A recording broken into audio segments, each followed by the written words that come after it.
Hello, and welcome to a video about GMOs and how they are different from organic foods. Many of you have heard about GMOs.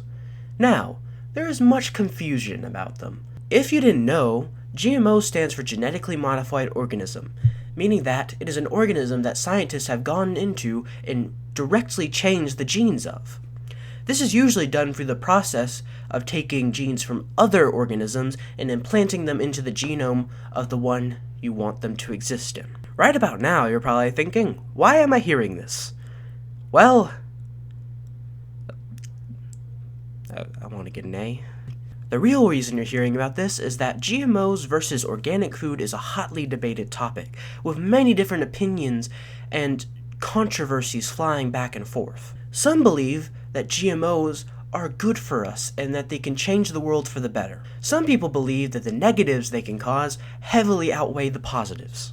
Both of these arguments have valid points, so today we're going to discuss the negatives and positives of using GMOs in regular society. First off, on the positives, we have health. Health effects, for the most part, are good because GMOs can increase the chance of plants surviving throughout the entire crop cycle, making more food.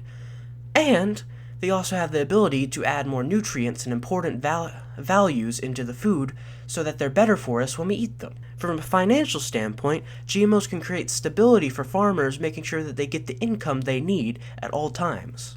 And now to the negatives. In terms of negatives, there's really not many for GMOs. But there is one major concern: the environment.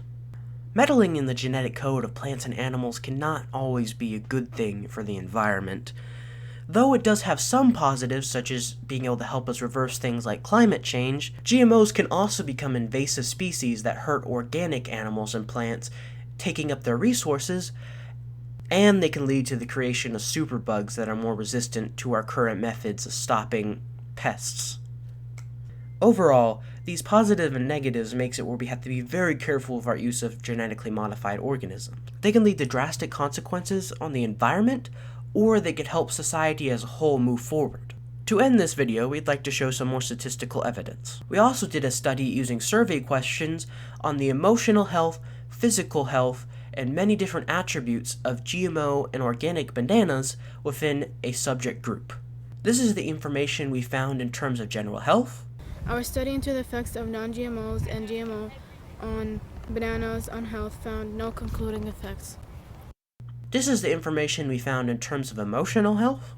This was replicated on the emotional effects of the trend, and the trend was the same. Well, that's all for today.